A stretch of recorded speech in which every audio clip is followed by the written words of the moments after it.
Alors, est-ce que l'enregistrement, ça y est, il a démarré? Oui. Alors, on va attendre encore un petit instant pour laisser le temps à tout le monde de nous rejoindre. On était une quarantaine d'inscrits.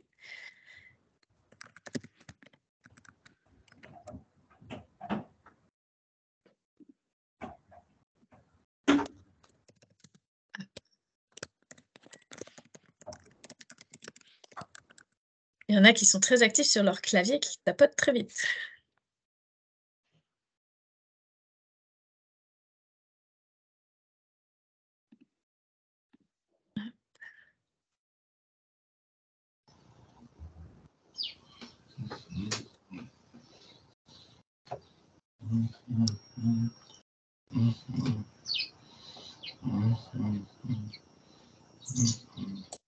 Ok.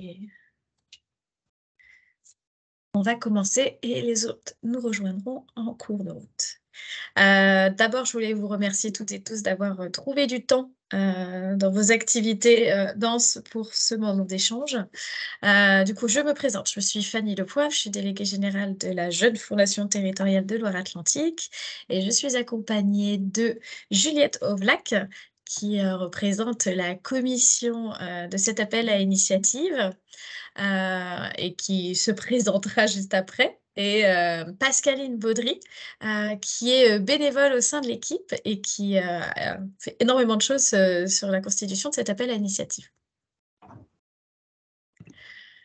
Du coup, l'idée d'aujourd'hui, c'est de pouvoir vous présenter alors rapidement la Fondation territoriale si vous ne connaissez pas encore les autres outils qui sont proposés en dehors de cet appel à initiative, et puis surtout d'aller dans le détail sur cet appel à initiative qui vient d'être lancé sur l'égalité des chances pour la jeunesse, et de surtout répondre à toutes vos questions. Si vous avez la moindre question pendant la présentation, surtout n'hésitez pas à intervenir. Vous pouvez soit lever la main, soit intervenir en direct. Il n'y a pas de contrainte sur le micro. Voilà. Je vais vous partager une présentation. Est-ce que vous la voyez? Oui. Ok, très bien. Alors, pour commencer brièvement, je voulais remettre un petit peu dans le contexte la Fondation territoriale et sa création. En fait, c'était un constat qui a été partagé auprès d'une dizaine d'interlocuteurs du territoire il y a presque 2 ans maintenant, à la fois des collectivités, des entreprises, des syndicats, des réseaux d'associations, avec cette idée de se dire, en pleine crise sanitaire à l'époque, on avait la possibilité d'avoir un impact plus fort et de resserrer les liens en territoire pour agir plus fortement à la réduction des inégalités en Loire-Atlantique. Il y avait plusieurs constats. Au niveau des collectivités, dont vous le savez certainement, les subventions ont tendance à baisser. Donc, comment faire pour toujours répondre aux besoins des associations, sachant cela? Comment donner des outils complémentaires aux associations? On a des entreprises qui sont de plus en plus en quête de sens, qui ont envie de s'engager. Des TPE, PME sur le territoire également très enthousiastes de pouvoir faire de choses, sauf que quand on a par exemple 30 000 associations en Loire-Atlantique, c'est pas efficace, c'est difficile d'identifier les associations auprès desquelles on a envie de s'engager.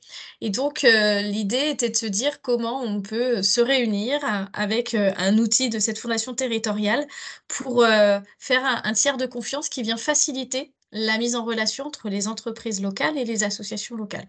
C'est vraiment de ce constat qu'on est parti. Un chiffre que j'aime bien citer, c'est que la région Pays de la Loire, un peu plus large, c'est la première région de France en termes d'engagement du mécénat des entreprises.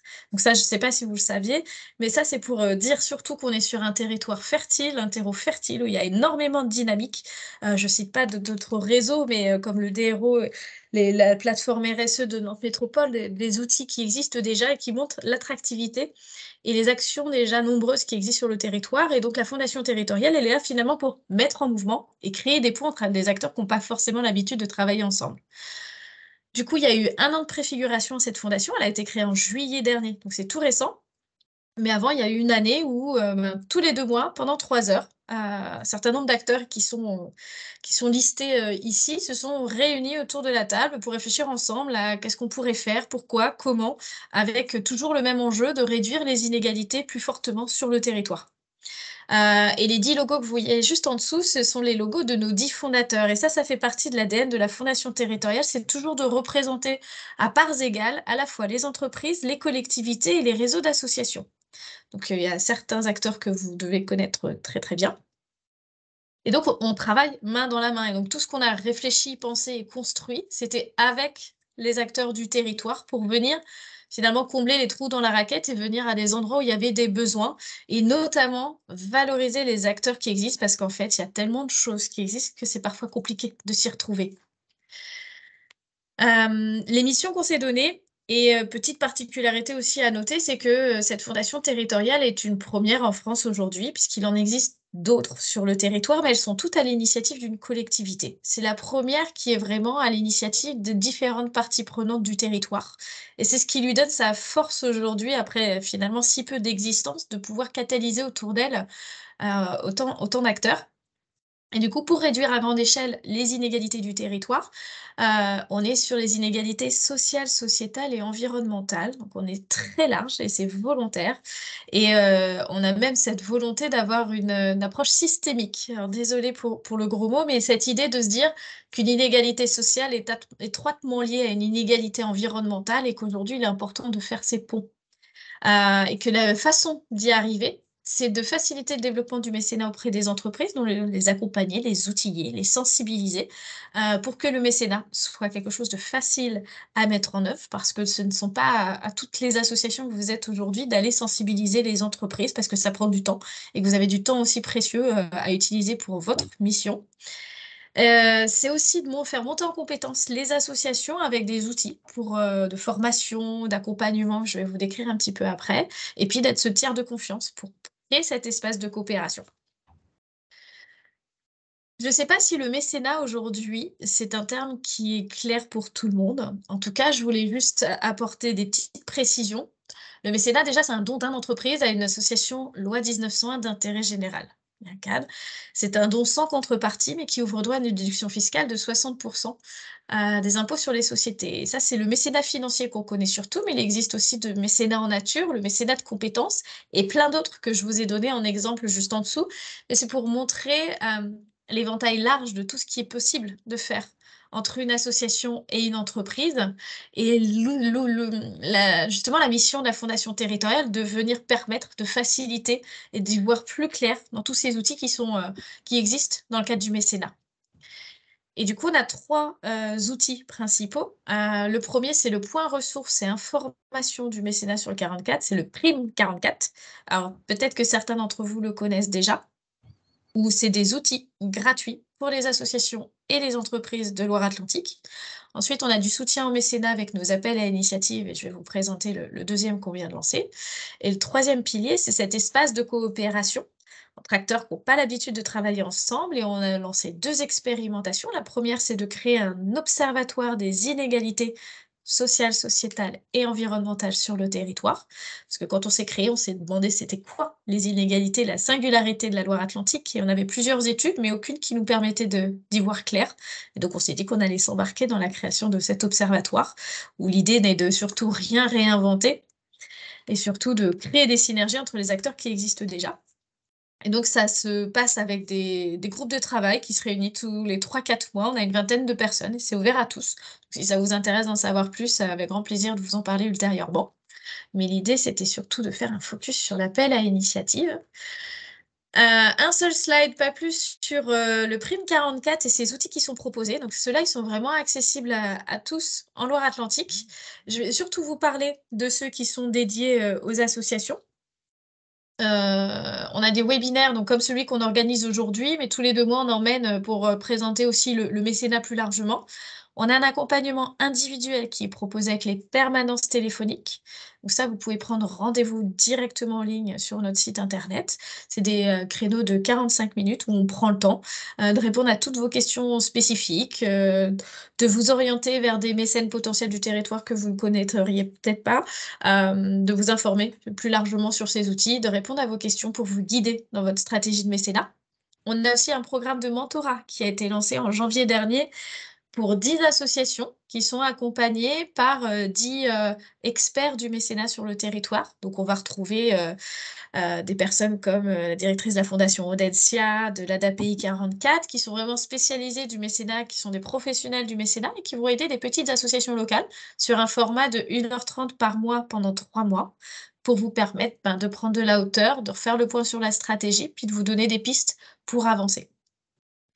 On est en train de construire un référentiel des mécènes, donc là, on en a une dizaine pour le moment, et l'idée, c'est de pouvoir aussi, lors de cette permanence téléphonique, ben, dérouler cette liste de mécènes et de se dire, ben, en fonction de votre action, lesquels sont pertinents d'aller voir, puis du coup, de vous mettre en relation avec eux et puis de l'accompagnement plus collectif avec des formations au mécénat. Donc on a un niveau 1 avec de la sensibilisation. Ça permet notamment, de se poser les bonnes questions, sur le rescrit fiscal, sur, la maturité de la gouvernance pour vous accompagner dans cette démarche, de temps disponible, pour y aller. Et puis un niveau 2 où là, on va aller plus, dans le détail, où on va voir toutes les étapes d'une stratégie de mécénat. On va voir aussi tous les outils et les méthodes que vous pouvez mettre en place et donc là, on travaille même sur vos outils, à vous. Et puis enfin, un atelier de co-développement. On en fait un une fois par mois, donc si ça vous intéresse, pareil, contactez-nous. Sur un format de 2 heures, on a un intervenant bénévole, qui vient accompagner une association avec une problématique sur son modèle économique et sa stratégie de mécénat et on a, 6 à 8 participants qui vont être des représentants d'acteurs du territoire, des représentants d'entreprises, qui vont venir pour vous permettre de prendre du recul, prendre de la hauteur, vous donner un effet miroir, vous donner des pistes, pour répondre à vos enjeux et honnêtement, le format du co-développement est assez efficace et en 2 heures, vous ressortez avec, de belles pistes, pour avancer. Et puis, en bleu, de la documentation et un panorama des acteurs qui est en train de se mettre, en place. Donc ça, c'est pas encore en ligne, ce le sera prochainement. Toujours dans l'idée de vous faciliter le développement du mécénat, je vous donne des exemples concrets. C'est, par exemple, un modèle de convention de mécénat financier, un modèle de convention de mécénat de compétences pour que vous puissiez vous en inspirer et que ça vous facilite la démarche. Voilà pour le Prime 44 et maintenant je vais, vous partager un petit peu, tout ce qu'on a mis en place sur ce deuxième appel à l'initiative qu'on est ravis de pouvoir lancer, qui a été lancé du coup mercredi dernier. Pour rappel, il y a eu un premier appel à initiative l'année dernière qui était sur toute forme d'inégalité sociale, sociétale et environnementale. Donc là, on est vraiment sur une thématique spécifique dédiée à la jeunesse et à l'égalité des chances. Et de la même manière que, l'année dernière, on procède, avec une commission qui rassemble un certain nombre d'acteurs. On est dans des étapes de sélection collaboratif et on va vous présenter tout ça. Là, je voulais d'abord vous présenter la commission et je vais laisser, bah, Juliette, qui fait partie de cette commission, vous la présenter, puis vous montrer un petit peu comment ça fonctionne et encore une fois, n'hésitez pas à poser des questions. Merci Fanny, j'espère que vous m'entendez tous bien. Bonjour à tous, donc Juliette Aubrac, moi je fais partie de la fondation Break Poverty. Je suis la déléguée régionale Grand Ouest, donc basée à Nantes. Et effectivement, je fais partie de cette commission et j'ai beaucoup travaillé avec Fanny, notamment dès la préfiguration de la fondation territoriale, parce que au titre de Break Poverty, on a mené une démarche de mécénat collectif sur les 3 années qui viennent de s'écouler sur le territoire de la métropole nantaise, qui a permis de financer, de soutenir sur 3 ans des projets associatifs dans le domaine de l'égalité des chances pour la jeunesse. Et donc, c'est à ce titre-là que voilà, je vais faire mon retour d'expérience à mon niveau et pouvoir aussi alimenter la commission suite au retour d'expérience sur le territoire, sur les mêmes thématiques que celles de l'appel à initiative dont on discute aujourd'hui. Et effectivement, je suis co-représentante avec Manoubia, qui est citée ici, Manoubia Kemala, citoyenne, représentante des associations aussi, du monde associatif et des citoyens. Au sein de cette commission. Cette commission, pour en dire 2 mots, c'est un groupe de travail, pour le dire autrement, qui se réunit plusieurs fois dans l'année, qui s'est déjà réuni 2 fois, et qui va s'intéresser à cet appel à initiative sur l'égalité des chances, pour à la fois, alors elle s'est réunie une première fois pour valider le diagnostic, qui sera présenté un petit peu après avec Pascaline, Vous le verrez, on n'a volontairement pas fait ressortir trop de thématiques prioritaires pour laisser le champ très très libre pour le monde associatif pour répondre à la thématique de l'égalité des chances. Mais en tout cas, qui a commencé à discuter des thématiques prioritaires, des sujets qui pouvaient ressortir sur notre territoire. On a eu une deuxième rencontre qui avait vocation à se préciser le cadre de l'appel à initiative.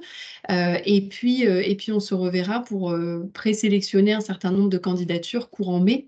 Donc voilà. Et cette commission, ce qui est important de préciser, c'est comme vous le voyez à l'écran, on a voulu qu'elle soit représentative de la démarche très collaborative de la Fondation territoriale, animée en intelligence collective aussi et représentative aussi des différents experts, entre guillemets, qu'il peut y avoir sur le territoire sur la question de l'égalité des chances ou sur le domaine du mécénat avec les représentants entreprises et fondations. Donc on va avoir certaines associations d'ailleurs qui ont tout à fait conscience qu'elles ne pouvaient pas être jugées parties évidemment et ne pas à la fois répondre à la belle initiative et être dans cette commission, donc qui ont fait le choix de plutôt se positionner dans la commission, des représentants des différentes collectivités et l'État avec l'éducation nationale, et puis entreprises et fondations. Voilà ce que je pouvais en dire, mais je te relaisse la parole, Fanny, et n'hésitez pas si vous avez des questions. Non, c'est parfait. J'ai rien à rajouter, juste à remercier notre grand mécène qui est la Fondation Vinci pour la Cité, qui va en fait, dans cette dynamique de toujours créer plus de liens entre les associations et les entreprises, lors de l'annonce des lauréats le 11 juillet prochain, va permettre d'abonder le montant de petits acteurs économiques qui voudraient soutenir l'un de ces 10 projets lauréats. Puisque l'idée, c'est aussi de vous soutenir dans la durée, de faire du lien avec les entreprises locales. Donc, pour tout don d'une TPE-PME, la Fondation Vinci pour la Cité viendra doubler le don. Un peu comme une dynamique de crowdfunding, sauf que là, c'est d'entreprise à entreprise. Voilà.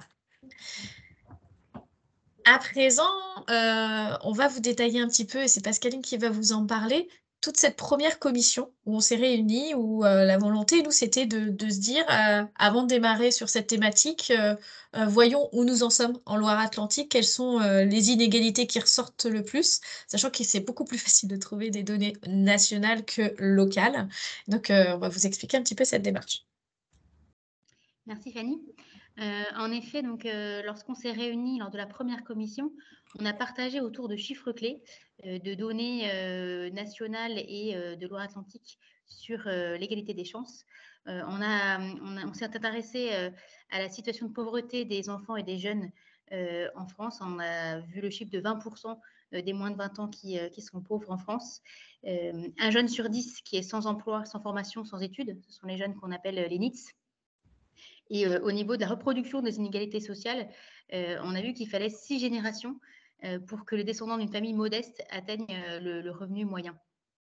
Également, si on s'est intéressé pas mal de données sur l'école et le décrochage scolaire, etc. Et un chiffre marquant, celui de 20%, qui est l'écart de performance, là c'était en sciences, je crois, entre un élève favorisé et un élève défavorisé en fin de primaire. Et puis plus spécifiquement en Loire-Atlantique, on a vu des données sur les nombres de familles monoparentales. Un quart des familles avec enfants sont monoparentales. Un quart d'entre elles bénéficient. Et ça, on a vu que voilà, les conditions de vie étaient vraiment le facteur qui générait les inégalités à la base entre les familles et notamment le type de famille, donc les familles monoparentales par exemple. Et puis ces inégalités, elles sont amplifiées par le système scolaire. Un dernier chiffre, pour ne pas vous envahir de chiffres, mais c'est plus 39% qui sont suivis par l'aide sociale à l'enfance depuis 2009. Voilà. L'augmentation des enfants suivis par l'ASE. Alors certainement que beaucoup d'entre vous connaissent ces chiffres et il y en a plein d'autres, mais l'idée c'était de vous partager un petit peu les réflexions qu'on s'est faites au sein de cette commission. Je te laisse continuer. Oui. Fanny a parlé tout à l'heure de l'approche systémique qui est chère à la Fondation. Et donc, on a eu également cette démarche avec la commission. On a essayé de modéliser les liens qu'il y a entre les différentes thématiques de l'égalité des chances. Ouais, tu peux changer bien-être, on avait changé le wording. Le les liens, en fait, sont importants. En fait, ça nous permet c'est pas une modélisation qui est parfaite et ou qu'on affirme être complète, mais c'est un outil de travail qui nous permet d'englober toutes les thématiques, de l'égalité des chances et également tous les publics, en fait, hein. Parce qu'il y aura, des initiatives qui vont s'adresser à un public en particulier ou sur une thématique, mais ce qui est important, c'est d'avoir en tête toujours qu'elles sont toutes en lien. Il y a tous des liens de cause à effet entre ces thématiques. Et voilà, on voulait que la commission ait bien ça en tête et que les initiatives qui vont être proposées englobent bien les causes et les conséquences de ces différents thèmes. Donc, si on part en haut à gauche de ce petit modèle, on a les conditions de vie initiales. On vient de dire qu'elles étaient le principal facteur des inégalités. Donc, on va retrouver la précarité des parents, d'éventuelles violences dans la famille, les barrières de langage dans la famille, des discriminations, etc. Et à ce niveau d'entrée dans ce modèle systémique, on a déjà différents types de publics et donc différents besoins. Donc, on a les jeunes en milieu ruraux, les jeunes, au contraire, qui sont en quartier prioritaire urbain. On a les jeunes suivis par l'ASE, les mineurs non accompagnés. On peut avoir aussi des jeunes qui ont des problèmes de santé ou porteurs de handicap. Donc, tous ces publics et ces conditions de vie qui sont différentes d'un jeune à l'autre vont éventuellement apporter des difficultés à l'école, du décrochage. Et ces difficultés, elles sont malheureusement amplifiées par le système scolaire et par le système social.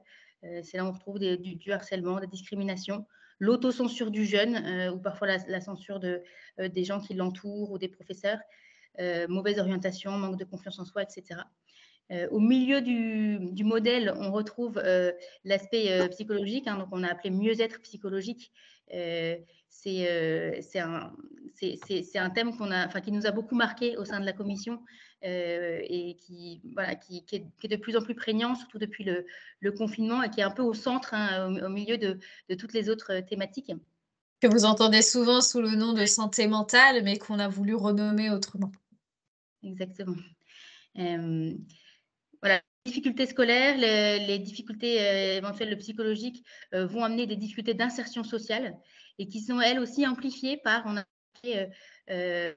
beaucoup de difficultés d'accès à l'information pour certains enfants, certains jeunes, d'accès au numérique de plus en plus important, notamment à l'école, d'accès à la culture et au sport. Et donc ça, c'est aussi un thème qui nous a marqué et sur lequel on sera vigilant.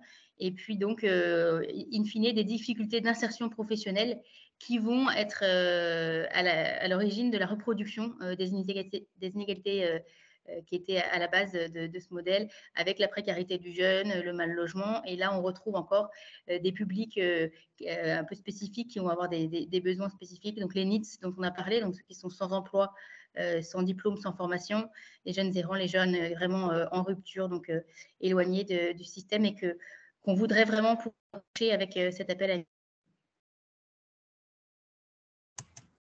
Et là, l'idée, c'était surtout de vous montrer que quand on parle égalité des chances pour la jeunesse, ça englobe tout ça. Là, on va rentrer plus spécifiquement dans les conditions d'éligibilité, les critères. Donc déjà, je vous en parlais au tout début, il faut être d'intérêt général. Le rescrit fiscal, il n'est pas obligatoire. On vous demandera, si vous ne l'avez pas, de faire une déclaration sur l'honneur. Mais en tout cas, on vous demande de respecter les critères d'intérêt général. Quand on parle Loire-Atlantique, il faut que finalement les personnes que vous accompagnez habitent en Loire-Atlantique. Voilà. Votre association, le siège de votre association n'est pas spécifiquement en Loire-Atlantique. Il y a aussi le souhait d'avoir un impact sur la transition écologique. On vous disait, la Fondation territoriale, on est vraiment sur tout type d'inégalité. Et donc, on va proposer l'accompagnement des porteurs de projets lauréats, l'utilisation d'outils qui sont gratuits pour pouvoir vous permettre peut-être d'avancer dans la transition écologique au sein même de votre projet. C'est pas grand-chose, ce sera un atelier d'une demi-journée qui fait partie de l'accompagnement pour pouvoir réfléchir ensemble à ça et partager entre les lauréats, parce que ça, c'est aussi un point important de l'accompagnement, sur cette dimension-là. Les conditions particulières, alors on parle d'initiative et pas d'appel à projet, parce que souvent appel à projet, ça veut dire derrière qu'il faut que le projet ait un début, une fin, qu'il soit très cadré. Donc on a voulu initiative pour se dire que c'était pas forcément un projet, ça peut être le projet de votre association, parce qu'il y a des petites associations, en fait, elles ont pas de projet, c'est l'association, le projet. Donc ça pose pas de problème. Votre projet peut avoir déjà débuté, pas avoir de date de fin de prévue. On est sur ces financements de frais de fonctionnement, de RH. On est vraiment à l'idée d'être au service de vos actions. On demandera de savoir à quoi c'est utilisé, mais si c'est totalement utilisé pour les frais de fonctionnement ou les RH, ce n'est pas du tout un souci. Et puis, vous pouvez être une association qui existe depuis moins de 2 ans ou être plus ancienne. Là-dessus, il n'y a pas non plus de critères particuliers. Et si je vais plus en détail sur nos critères spécifiques, qui ont été choisis, qui font partie de l'ADN de la Fondation territoriale, parce qu'on voulait soutenir là où c'était le plus difficile de soutenir les associations.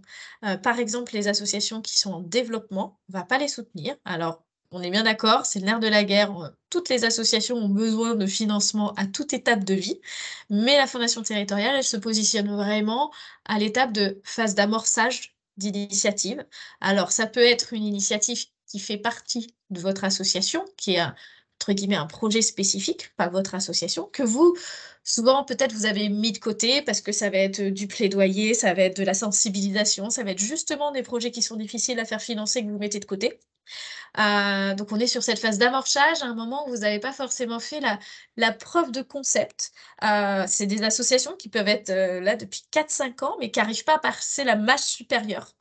Donc on est vraiment à cet endroit-là et on va pas être trop en amont non plus. Au moment de la phase d'idéation, on va pas financer d'études de préfiguration. Voilà, il faut que vous ayez déjà identifié une vision, un projet, de savoir où vous voulez aller. Ça, c'était le 3e critère dont je viens de vous parler. Si je prends le 1er, on est sur l'innovation sociale. Ça c'est assez large, mais c'est apporter une réponse différente à ce qui existe déjà. On a beaucoup d'attention à ce que les projets les initiatives qui soient présentées, l'association ait conscience de son écosystème, agisse au cœur d'un écosystème et du coup vienne pas comme un strate supplémentaire, mais à bien identifier sa singularité, sa complémentarité avec les autres acteurs du territoire. Pour nous, c'est important de faire attention à ça. L'approche systémique, on vous en parlait au début, ça c'est vraiment tout le temps en fil rouge, que vous soyez vraiment dans une démarche qui est pas de mettre un pansement. Typiquement, on va pas aller soutenir la distribution de nourriture d'urgence pour les personnes SDF, même si c'est important de le faire, parce qu'il y a déjà des acteurs qui sont dessus et puis parce que c'est pas cette approche systémique que nous on cherche à valoriser. Une approche systémique, c'est vraiment d'aller, chercher un petit peu plus en profondeur le problème et de se dire qu'on a un souhait de vouloir faire changer le système, en profondeur. D'en résoudre les causes en fait et de pas être vraiment sur, ce strate de pansement. J'essaie d'utiliser des termes pour que ce soit plus clair, mais surtout n'hésitez pas à poser des questions parce que c'est pas toujours évident, à caler et du coup, ça veut dire aussi dans cette approche systémique que les bénéficiaires, les personnes que vous accompagnez soient au cœur de la réflexion. Ça, pour nous, c'est important. Alors, on n'en est pas à vous demander que vous ayez des bénéficiaires dans votre gouvernance, même si on trouve ça, fabuleux. Mais qu'au moins dans vos réflexions, dans le mode projet, voilà, que les bénéficiaires soient impliqués. Ça, c'est aussi quelque chose de très important. Et puis, plus spécifiquement sur cet appel à l'initiative d'égalité des chances pour la jeunesse, dans le diagnostic un petit peu que Pascaline nous a présenté, on a quand même identifié des choses qui nous paraissaient prioritaires à soutenir. Mais la commission a décidé de ne pas identifier, de se dire dès le départ, dès l'appel à l'initiative, on va dire ok, on va fixer des priorités parce que il y a des projets qui sont complexes, qui sont multi-sujets et que l'idée c'est plutôt de répondre à vos besoins que de mettre trop de cases. On n'aime pas les cases à la Fondation territoriale. Donc là, c'est plus pour vous partager ce que nous, on a identifié comme vraiment choses qui nous paraissaient importantes sur le territoire et pour lesquelles on va avoir une attention plus particulière qui sont sur ces démarches d'aller vers. Je pense que vous en avez déjà tous entendu parler. Et puis sur le mieux-être psychologique, la santé mentale, clairement, enfin depuis le Covid, c'est quelque chose qui apparaît comme important et où on trouve qu'il n'y a pas assez de financement de ce sujet. Et là, quand je vous parle de santé mentale, finalement, ça peut être votre projet qui est pas qui n'est pas porté forcément spécifiquement sur la santé mentale, mais où en fait, dans votre démarche, vous avez un impact sur la santé mentale déjà. Voilà. Donc, il y a la santé mentale, l'insertion sociale et l'insertion professionnelle. Voilà, c'est les sujets prédominants qui sont ressortis. Et puis, dernière chose, on a mis une tranche d'âge, mais elle est pas figée, mais on sait que vous avez forcément besoin ou que la question va être posée. Du coup, on a fixé de 0 à 30 ans pour la jeunesse. L'idée, c'est vraiment que ce soit très, très large. Et puis après, je vous invite pour en savoir plus, à aller sur le site de la Fondation territoriale où vous avez une page de présentation de cet appel d'initiative qui est encore plus complet, avec plus de détails. Et ce que je voulais vous préciser aussi, c'est ce que comprend le soutien à la Fondation territoriale. Donc, il y a un soutien financier de 10 000 €, donc 10 l'horaire, chacun 10 000 €.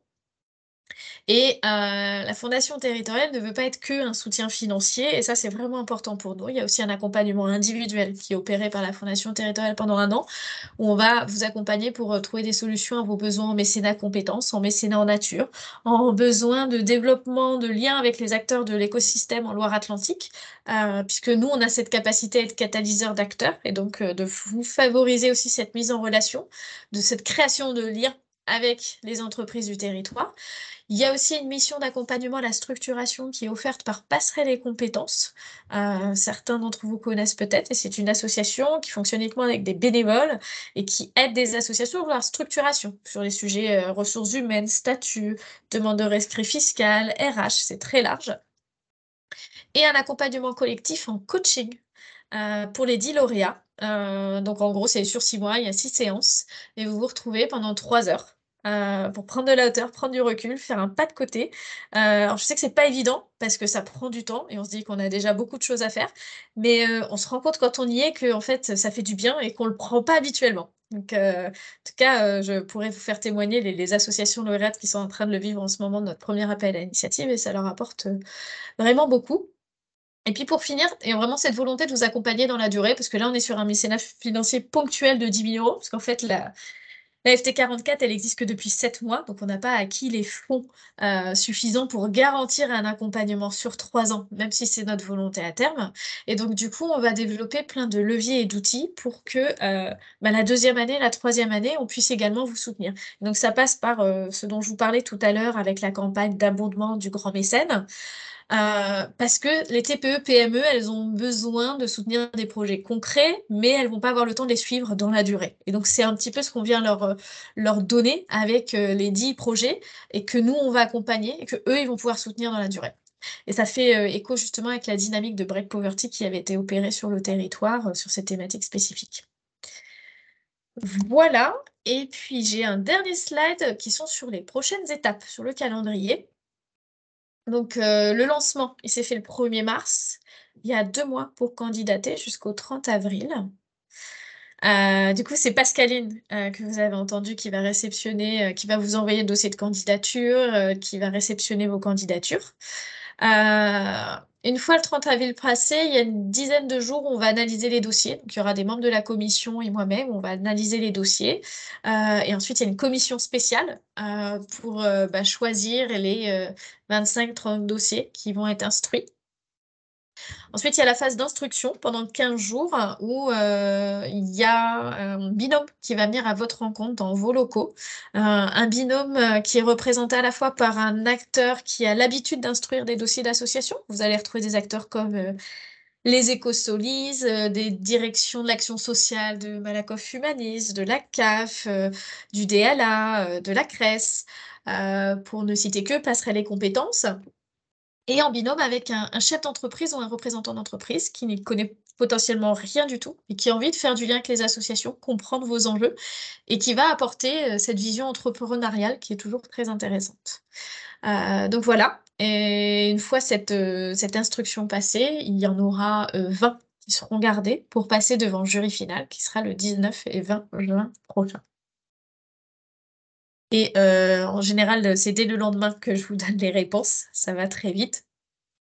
Et puis le 11 juillet midi, on va avoir une présentation, donc les 10 associations lauréates vont pitcher devant un parterre d'entreprises avec cette campagne d'abondement pour aller chercher plus de soutien auprès d'autres TPE-PME pour vous soutenir dans la durée et faire du lien. On fait aussi, on a lancé ça mercredi dernier lors de notre événement. On expérimente des speed meetings du mécénat de compétences. Donc, si vous avez identifié des besoins en compétences, eh bien, sur un format très express, vous avez 5 minutes pour échanger avec une entreprise qui a aussi envie de s'engager en mécénat de compétences.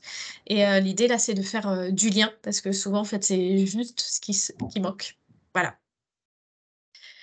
Voilà, c'est tout pour la présentation. Maintenant, je voudrais surtout répondre à toutes vos questions. Donc, n'hésitez pas. Je sais que c'est toujours la première question qui est la plus difficile. Alors, allez-y, lancez-vous.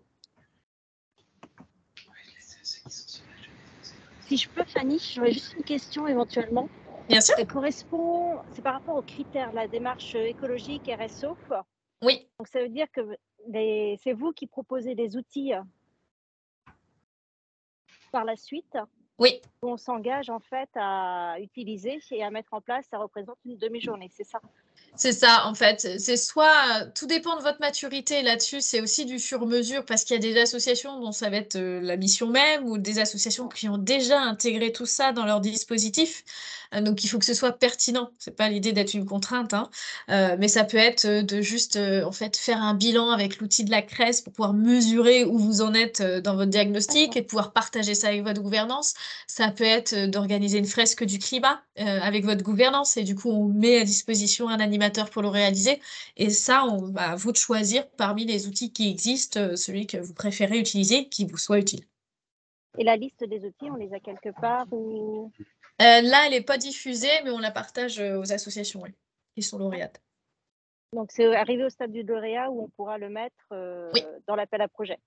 C'est ça. Peut pas, là, pour l'instant, on ne le met pas dans l'appel à projet que vous avez lancé, en fait. Non. D'accord. Merci.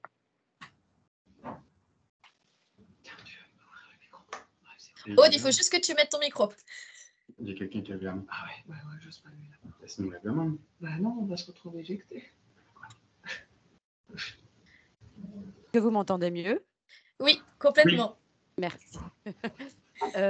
J'étais sur le site de la Fondation territoriale. J'ai trouvé le bouton candidater auquel j'ai répondu, mais c'était très rapide. Donc, je doute que ce soit le dossier complet à remplir. Si oui, il est où? Parce que je ne l'ai pas trouvé. Alors, en fait, quand tu cliques sur le bouton, tu atterris sur un mini formulaire. C'est ça? C'est ça. C'est un mini formulaire pour vous reposer les 3 questions clés pour vous assurer que vous êtes bien d'intérêt général. Et en fait, quand vous avez fini de répondre à ce formulaire, ça nous envoie une notification pour que Pascaline vous envoie par email le dossier. D'accord, je comprends mieux. Merci beaucoup. Bonjour. Bonjour. Je ne peux pas lever la main, c'est à chaque fois que je lève la main, hop, je me retrouve éjectée. Donc, je suis Farida Habib, directrice de l'atelier d'insertion des femmes en file à Bellevue. Et je me posais une question. Donc, là, l'aide à l'initiative, l'appel à l'initiative, ça concerne uniquement le public des jeunes. Oui. Donc, du coup, nous, voilà, on ne va pas forcément correspondre à cette cible-là. Mais après, rien ne nous empêche du coup de pouvoir avoir recours à vos dispositifs gratuits parce qu'effectivement, nous, on a vraiment besoin d'un accompagnement, d'un renfort pour développer la stratégie en mécénat. Donc, voilà la question. Complètement. Super, Fanny, merci. Avec grand plaisir. Et pour information, l'idée, c'est d'avoir un appel à initiative sur les thématiques larges qui alterne avec un appel à initiative thématique. Donc, le prochain appel à projet qu'on mettra en place, il sera sur toute forme d'inégalité.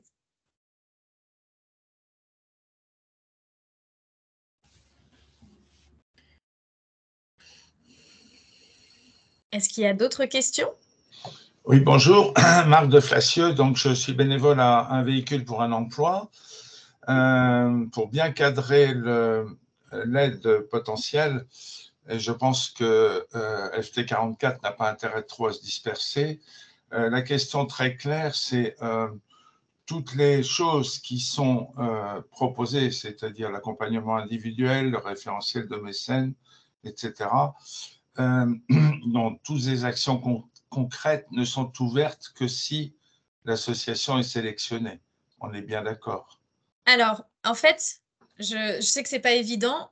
Le centre de ressources, le Prime 44 avec toute cette palette d'outils, c'est complètement dissocié des appels à initiative et des lauréats.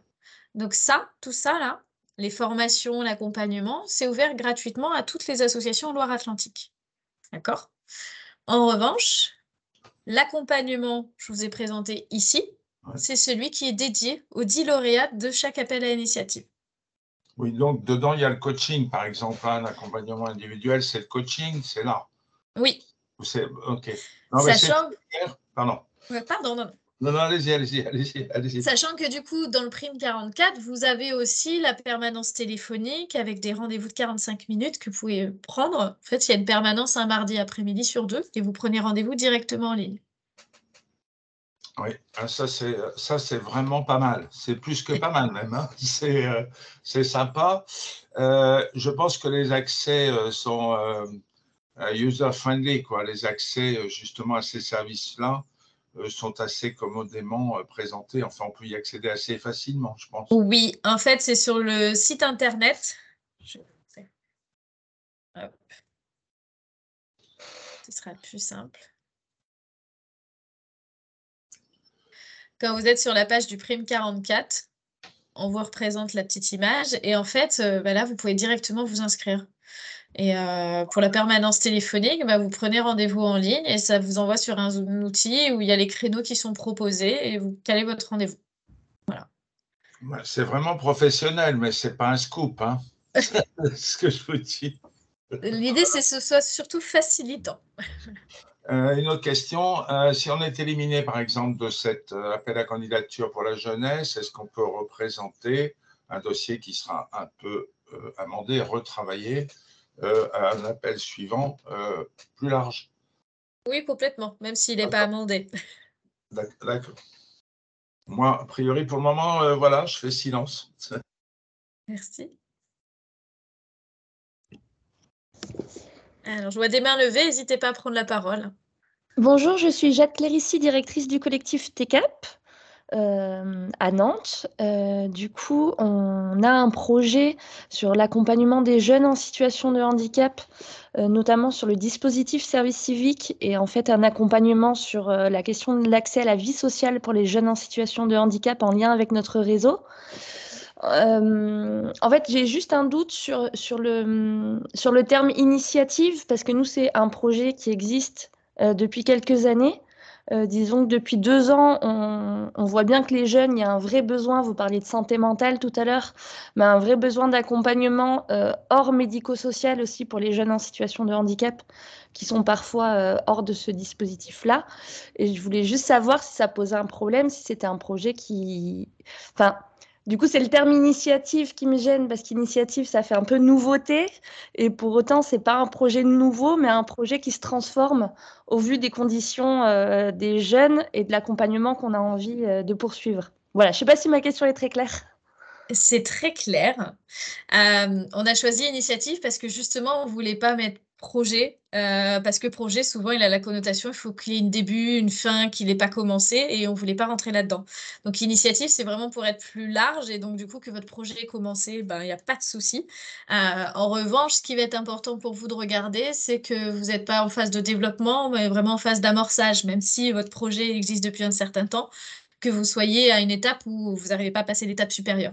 Si vous êtes en pleine phase de développement, ce n'est pas forcément là où on va se positionner. Non, je pense qu'on est en train d'amorcer de nouvelles choses, justement, suite à notre expérience. Ok. Et ma deuxième question, alors pardon, je ne vois plus les slides. Je peux vous les repartager. Je coupais un peu. C'était concernant le public bénéficiaire, mais j'ai vu qu'il y avait une autre question dans le chat aussi. Alors peut-être que je peux croiser cette question qui parle en fait des bénéficiaires qui devront être au cœur du projet. Oui. En fait, c'était... Voilà, plus... Est-ce que vous pourriez éclairer ce petit terme-là?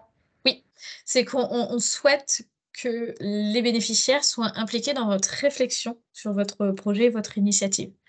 Et que, en fait, vous n'ayez pas trop de distance finalement avec le public que vous souhaitez soutenir. Parce qu'on a parfois des associations qui nous disent, bah oui, on soutient nos associations, nos bénéficiaires, pardon, on fait beaucoup de choses pour eux.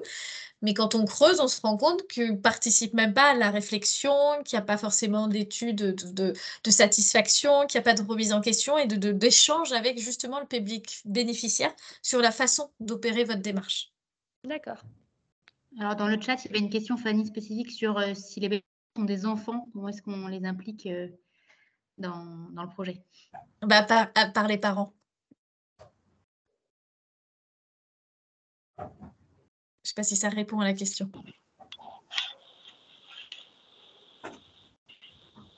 Je vois Jade, Caroline, Camille, Émilie. N'hésitez pas. Allez-y, posez vos questions. Oui, bonjour. Comme je suis arrivée un peu en retard, je m'en excuse. Peut-être que c'était dans le slide, mais si une association n'a pas son siège à Nantes ou en Loire-Atlantique, mais à Paris, et qu'elle est une antenne sans forcément un statut juridique à Paris, est-ce qu'elle est éligible? Oui, le siège n'est pas forcément en Loire-Atlantique. D'accord, merci.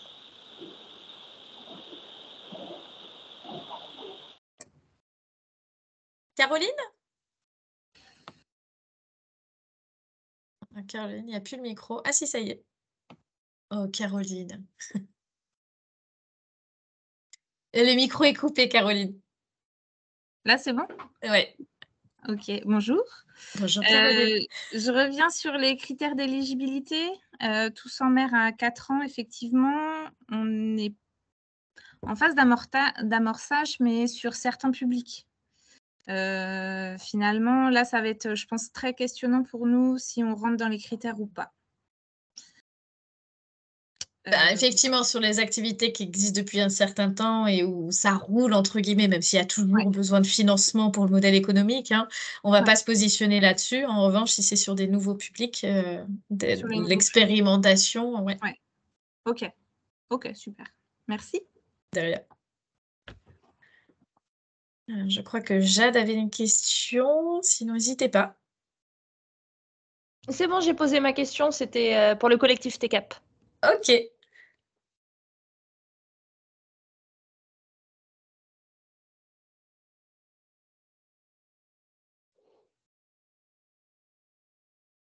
Pas d'autres questions?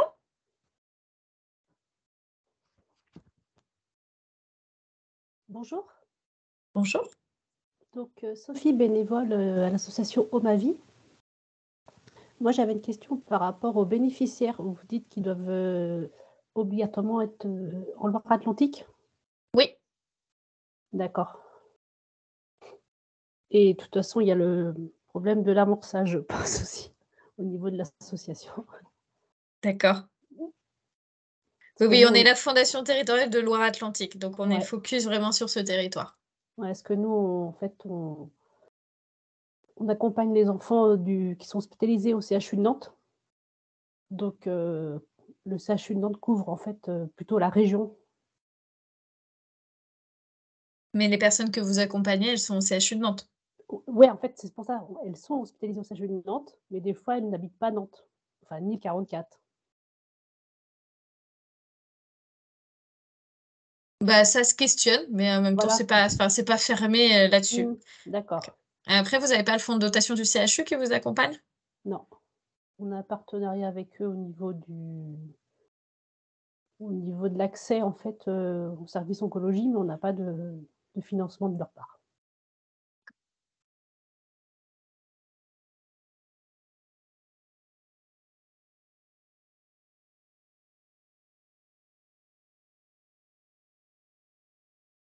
Une dernière.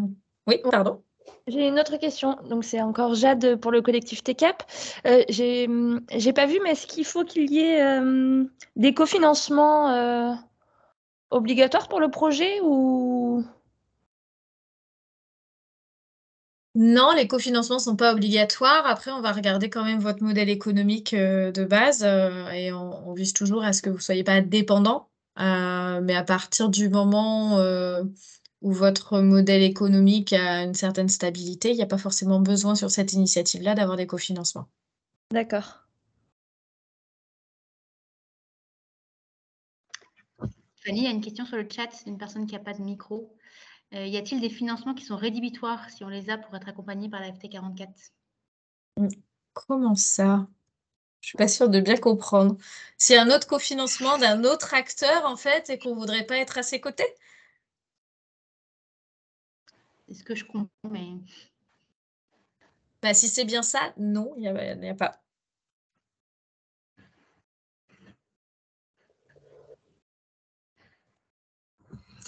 Bonjour. Bonjour. J'ai une petite question du coup, Eugénie, la responsable de la recyclerie Petite Enfance Le Petit Lieu, qui est basée en QPV Chaîne des Anglais à Nantes-Nord. On est en train de développer aussi toute la partie lieu ressources pour les parents. Et du coup, c'est les parents de jeunes enfants. Alors, c'est pas, c'est plus les parents, mais de jeunes enfants. Est-ce que ça fonctionne? Oui, ça fonctionne. Ok, super. Merci.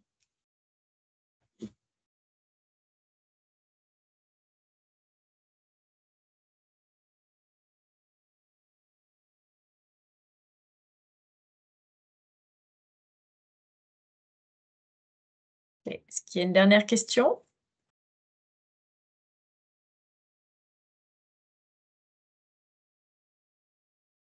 Eh bien, si j'ai fait le tour.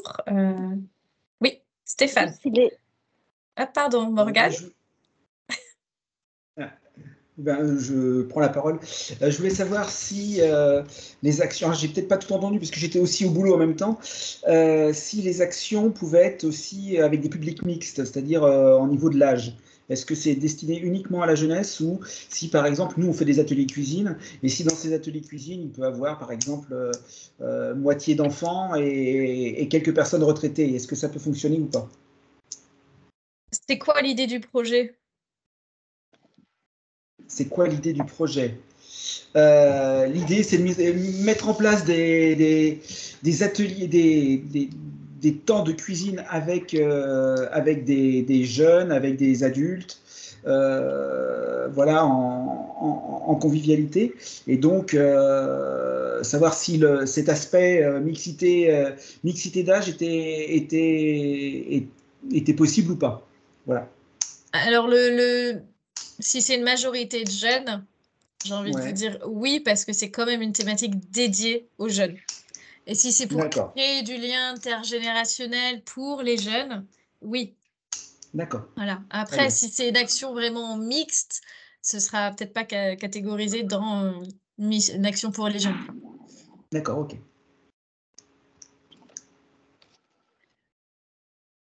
Morgane?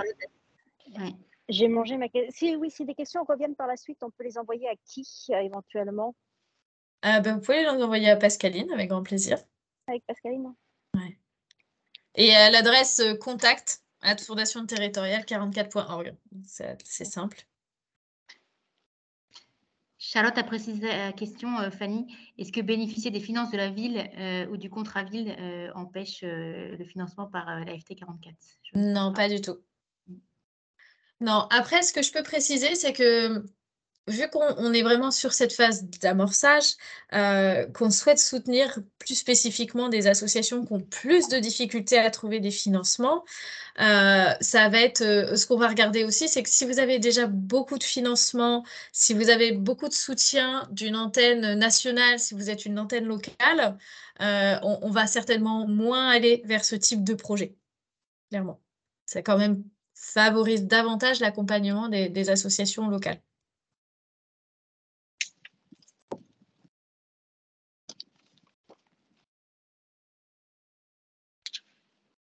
Est-ce qu'il y a une dernière question?